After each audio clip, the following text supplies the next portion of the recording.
Today we will look at the indeterminate forms and the L'Hopital rule. Let's check all the indeterminate forms. In mathematics, we do have 7 of those. And 0 over 0 and infinity over infinity, that's the first 2, and we met them before. And then we have 0 times infinity, infinity minus infinity, and then 3 powers. 0 to the power of 0, infinity to the 0, 1 to the infinity. Of course, all of the zeros that I just pronounce and infinities and even 1 are limits. That function is approaching 0, function is approaching infinity, function is approaching 1. Okay, that means it's not the exact value, the explicit value, because infinity is not a number. And just to clarify, like infinity, for instance, plus infinity, we know that is still a big number. Infinity, like big number, times big number, it's still a big number. But big number minus big number, it's a more serious. Yeah, we call indeterminate, it's one of the indeterminate form. And we have to look at the formulas, look at the expression, use a couple of rules to evaluate if this form exists. Because all of the indeterminate forms, they are not exactly undefined. They are not defined at the certain number, but we may still evaluate them. And one of the rules, along with algebra, is the L'Hopital rule to help us. Okay, that means in this video, we will focus on the first 2 and the first 2. Let's look at the first 2. Okay, 0 over 0, infinity over infinity. Okay, let's start. So what we have? I found a function natural log of x over x minus 1. We may see that this function is definitely not defined at 1. But we can say that 1 is not in the domain. We have no value.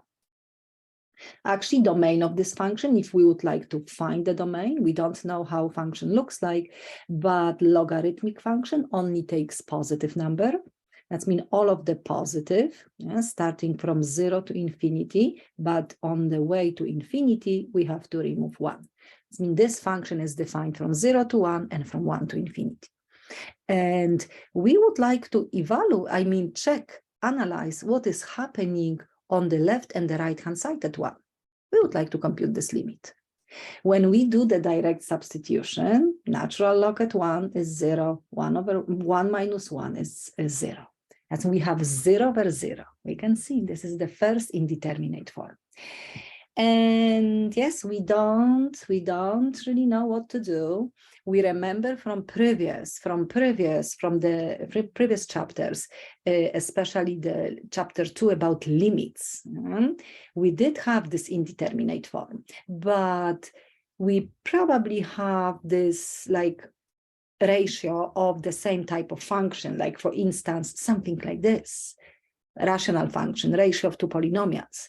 When we have limit at 1, limit x is approaches 1, x squared minus x squared minus 1, direct substitution is showing us 0 over 0. But we know what to do. We know that this is a common factor at 1, and we may factor out x, we may factor out denominator this way, and we may see that 0, x minus 1 is the 0. Now we can substitute instead of x1, and the limit is 1/2. That means this is one of the examples that actually indeterminate form 0 over 0 lead us to the finite number, 1/2. Yes, 1/2. And we didn't use any new rule, but we just use the algebra. That means the main thing is when we're getting 0 over 0, we may think that top function and the bottom function has something in common at 1. But how we can find this common part? If it's the same type, we may factor out, we may use algebra. But getting back to this, they have something in common, 0. The value is 0. But how to find this? We will need a new rule to evaluate this limit, because we know the main thing is from indeterminate forms, this answer could be 0, could be infinity, could be a finite number, could be anything. Yes, we cannot say it's undefined. It's indeterminate form, and we have to determine if the answer exists. Okay. We know that it might exist if it's, for instance, expressions like this. Now, let's look at this. This is just the summary, because this is the first indeterminate form. Okay. Now, I took the same function, and since this function on the right-hand side goes to the infinity, I would like to check how this function behaves at infinity. Yes. If this limit is infinite limit, if this limit is infinity, then function will go up. If this limit is negative infinity, then the function will go down below the x-axis. Maybe it's a finite number. Yes, maybe it's the finite number. Then that finite number will be a horizontal limitation at infinity, and it's a horizontal asymptote. That means this is the way to find a horizontal asymptote, computing limits at infinity. That logarithmic function at infinity goes to the infinity. X minus 1 at infinity goes to the infinity. As we may notice, we actually see the second indeterminate form, infinity over infinity. Okay, so that's what we will focus today. Okay, and what we can do. Yes, we know a little bit, we know, because we also met this, yes, in the previous chapters, how to deal with this, yeah, big number over the big number. For instance, I think I have this one. When we have limited infinity of the rational functions, ratio of two polynomials, x squared minus x and 2x squared minus 1. That's in quadratic function, parabola at infinity goes to the infinity. This one also goes. But yeah, in order to evaluate this, we don't even need a new rule, because we may look at the leading functions. That's the leading functions, because limits at infinity.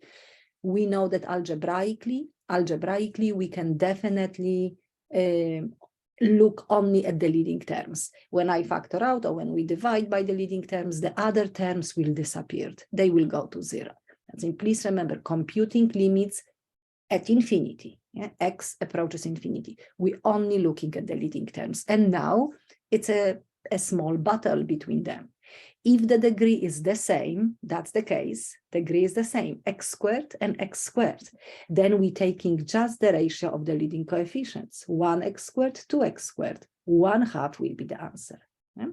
You may check chapter 2 if you like. I think, yes, one of the section in chapter 2, indeterminate forms, it was explained beautifully. Okay, that's we can see infinity over infinity leads to finite number. I can also, yeah, let's maybe look at different examples. Let's take x squared minus x over x cubed plus 5x. Yeah, now we have the same thing. Function x squared minus x goes to the infinity. X cubed also goes to the infinity. But now let's see. Leading functions. This is the leading function, the highest power, and this is the highest power. Now x cubed is winning. If the denominator is winning, always the answer is 0. And actually, I can also make some conclusion. Horizontal asymptote is that line, 1/2. Horizontal asymptote is line y equals to 0. But this is just the other concept. But we can see infinity over infinity, and the answer is 0. Or we may have a situation other way, x cubed 5 plus 5x, x squared minus x. It's still infinity, and now leading terms. This is the leading term, and this is the leading term. If the numerator is winning, always the answer is infinity. Okay? Infinity. We have to look at the algebra, like the sign will matter. That means, for instance, let's look at this one. X approaches infinity. And let's say maybe this x plus 2x minus x to the power of 4, and then x cubed plus x minus 5. So now we can see leading term is this one and this one, the highest power, but the coefficient matters. That's mean now it's infinity. Oh, it's even, I can even say it's negative infinity, because if this is x to the power of 4 goes to infinity, but this will give us infinity. But it's still infinity over infinity, but it's negative after cancelling out, and the answer is infinity. Just to include the algebra. Okay, but the point is, from all of these indeterminate forms, we have a nice examples that we may have a finite number, we may have an answer 0, or we may have infinite limit.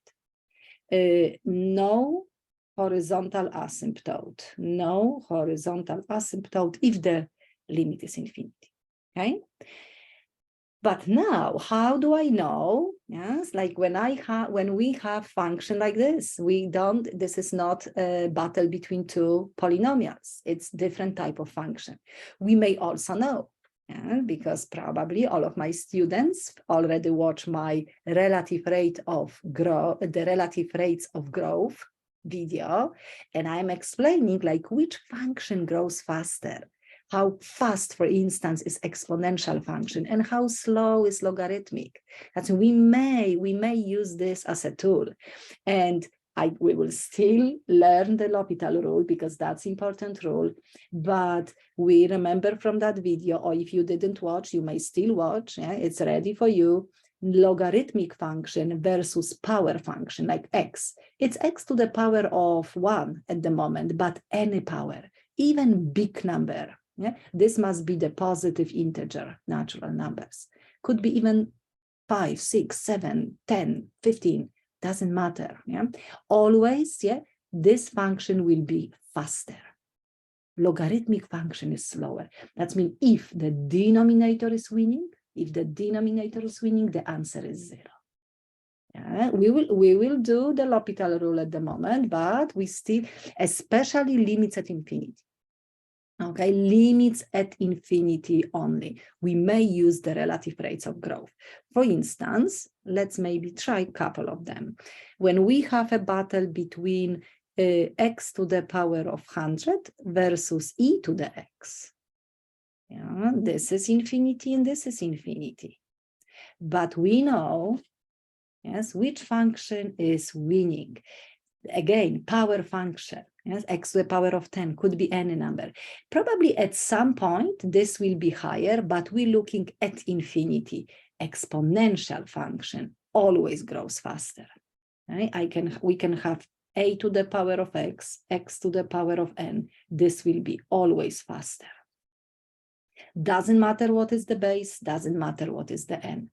We have to keep the domain, of course. A is always positive and never 1, because exponential functions, yeah, a is positive and a is never 1, and n is a positive integers, natural numbers. But I'm saying, comparing to this, like looking at these comparisons, yeah? Could be 100 to the x, or could be x to the power of, I don't know, 1 million. It will be exponential function, always grows faster. But please check the relative rates of growth. That means if exponential function is growing faster, denominator is winning, the answer is 0. Okay, and maybe another one, limited infinity. For instance, when we have battle between two, let me switch between two exponential functions, 3 to the x, 2 to the x. This goes to the infinity and this goes to infinity. However, when we have two exponential function, a to the x and b to the x, always a will win if a to the x will win if a is greater. That means 3 is greater, numerator is winning, the answer is infinity. Okay, that means that's something. I have lots of examples in that video. Maybe one more. We have 2x versus 3x. 2x goes to the infinity as x goes to infinity, and 3x. And when I will ask you which function grows faster, 2x or 3x, we might say 3x, but we know doesn't matter like the coefficient.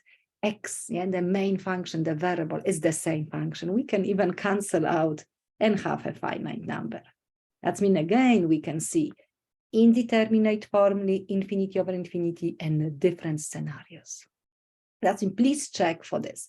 We may still, yes, apply, and we will apply the L'Hopital rule, which I will introduce in a minute. Okay, because not always, not for all of the indeterminate forms, we may use the relative rates of growth, only limits at infinity. Okay. Okay, that means that's the second indeterminate form, infinity over infinity. We know all of the scenario, and I think I also explained this, numerator winning, denominator winning. If they are the same, we can compromise. Finite number will be the answer. Okay, it means now the L'Hopital rule. Okay, let's look at this. First of all, what we need?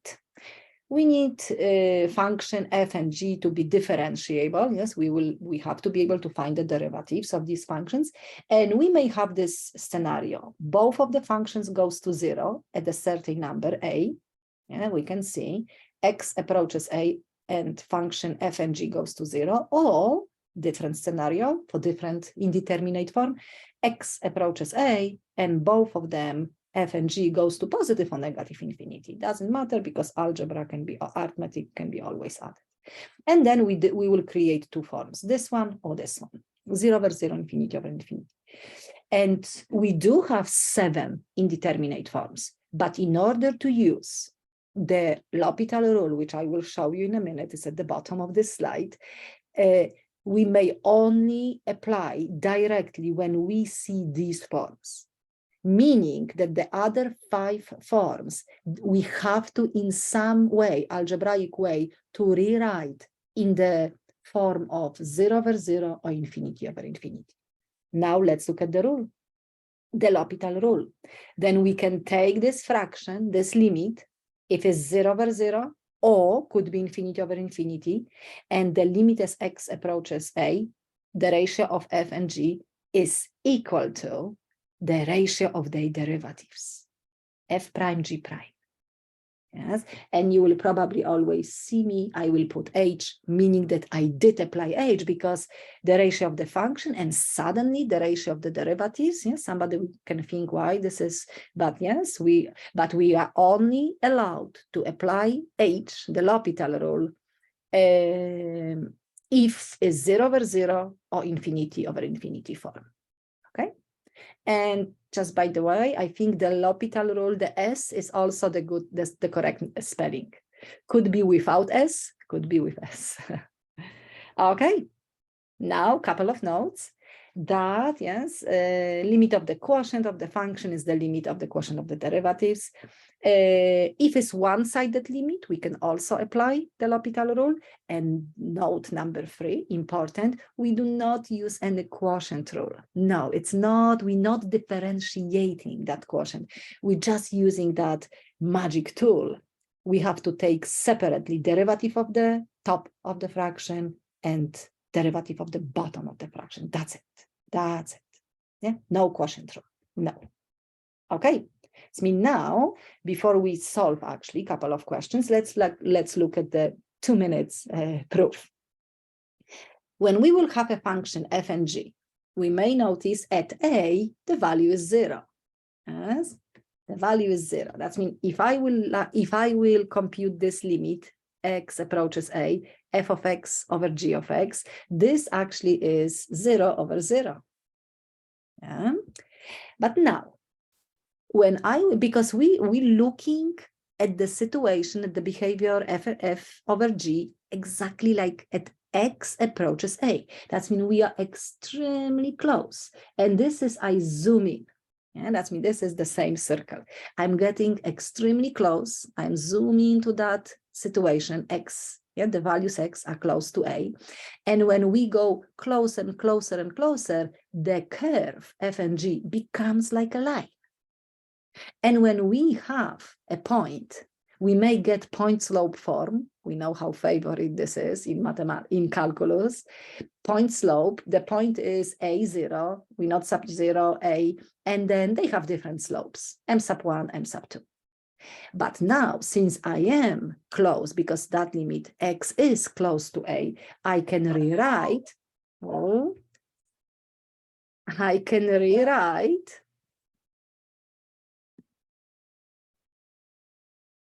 yes, a function f and g respectively as a straight lines. The first line, the slope 1, and the second one, the slope, yes, the slope 2. Okay, and then when I have this, but this is only true if x is close to a. We can see, because when we're going further away, they look different, not like these lines. And then theoretically, I see this common factor because that's the common point. I can cancel out, and I'm only getting the ratio of the slopes. And actually, how we can define slope of the tangent line or slope of the curve? That's the same thing. Like with respect to calculus, the slopes are the derivatives. That's we can nicely see that the ratio of the function is the same like the ratio of the derivatives.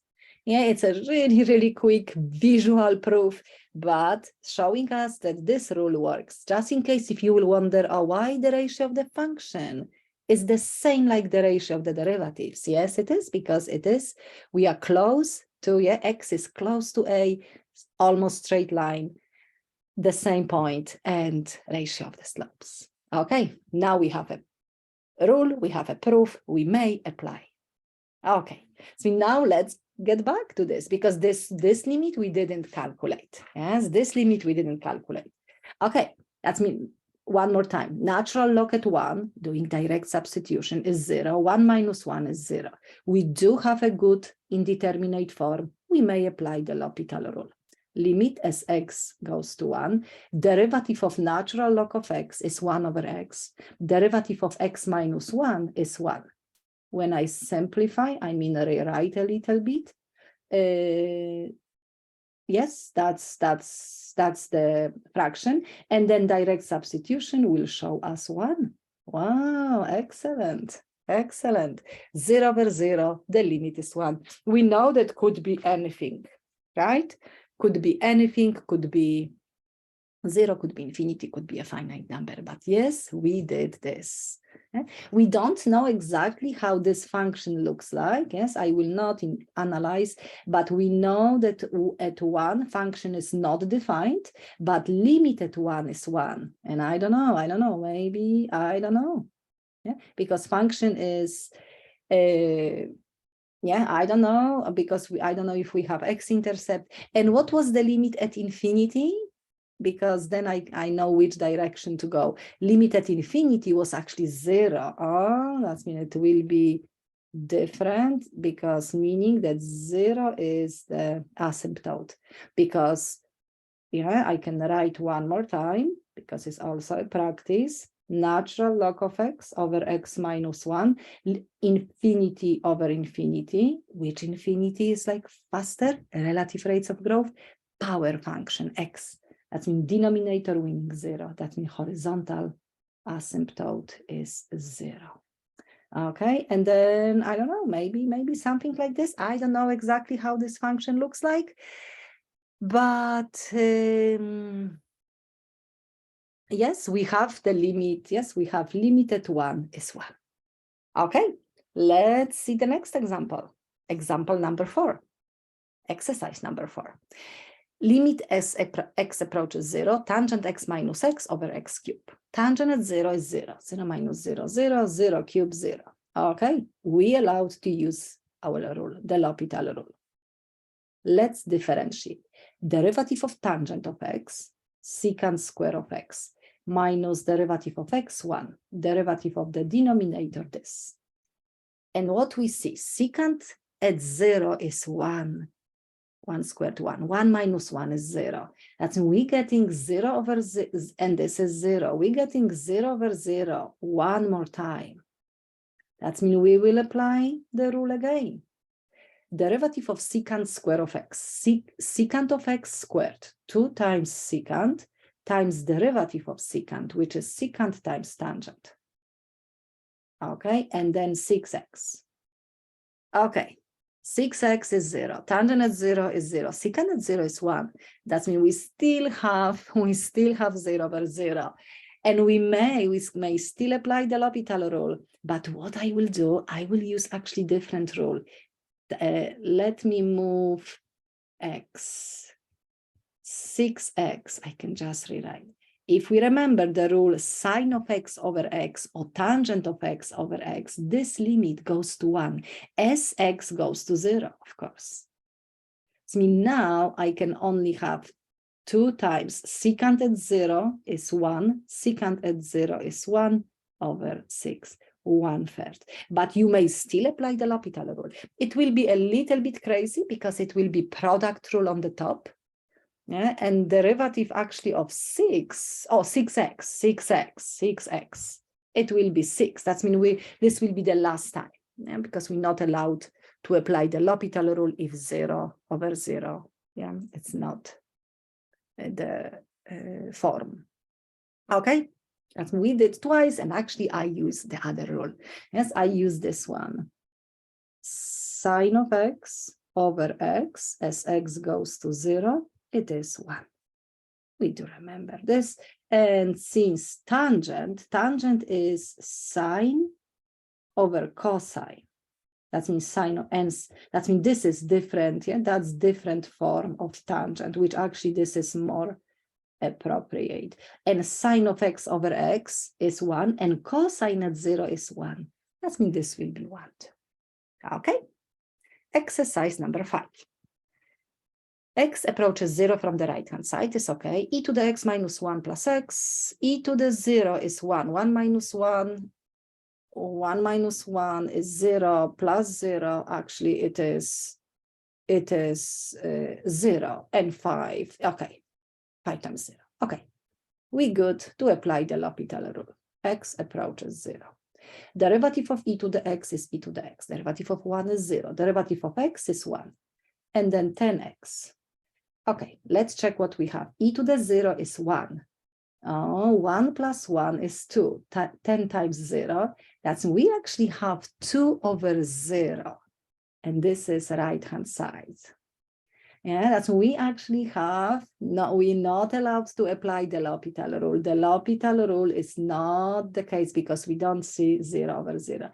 But we know what is 2 over small number is a big number, and positive, infinity. Yes, we remember 1 over small is a big number, and 1 over big is small. We know that. Small for us is 0, big is infinity. Okay, that means this answer is infinity. Look at this. 0 over 0 is infinity.